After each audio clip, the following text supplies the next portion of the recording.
भारत आणि जपानमध्ये असा मोठा करार झाला आहे की ज्यामुळे इंडो पॅसिफिकचे समीकरण बदलू शकते.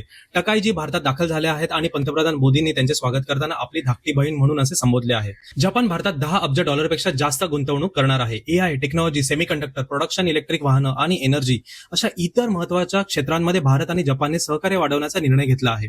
इतिहासात पहिल्यांदाच भारत आणि जपान एकत्रितपणे अत्याधुनिक डिफेन्स टेक्नॉलॉजीवर काम करणार आहेत. यामध्ये युनिकॉर्न इंटिग्रेटेड नेव्हल मास्ट सारख्या आधुनिक प्रणालीचा समावेश आहे, ज्यामध्ये युद्धनौका अधिक स्टेल्थ, स्मार्ट आणि शक्तिशाली बनतील. भारत आणि जपान आता अमेरिकन डॉलरवरील डिपेंडन्सी कमी करण्याच्या दिशेनेही चर्चा करत आहेत.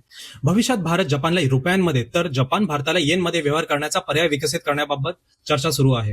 याशिवाय पंतप्रधान मोदी आणि पंतप्रधान टकाईजी यांनी हरियाणातील मारुती सुझुकीच्या नवीन अत्याधुनिक कार उत्पादन प्रकल्पाचे उद्घाटन केले आहे. सुमारे 35,000 कोटी रुपयांच्या गुंतवणुकीत उभारला जाणारा हा प्रकल्प म्हणजे दरवर्षी 10 लाखांहून अधिक कारांचे उत्पादन करेल आणि 20,000 पेक्षा जास्त रोजगार निर्माण करेल. या दौऱ्यात जपानमधील 150हून अधिक कंपन्यांचे प्रतिनिधी भारतात आले असून त्यांनी भारतीय कंपन्यांसोबत भागीदारीसाठी 120 पेक्षा जास्त MOU साईन केले आहेत. अशा इम्पॉर्टंट अपडेटसाठी मला फॉलो नक्की करा. जय हिंद.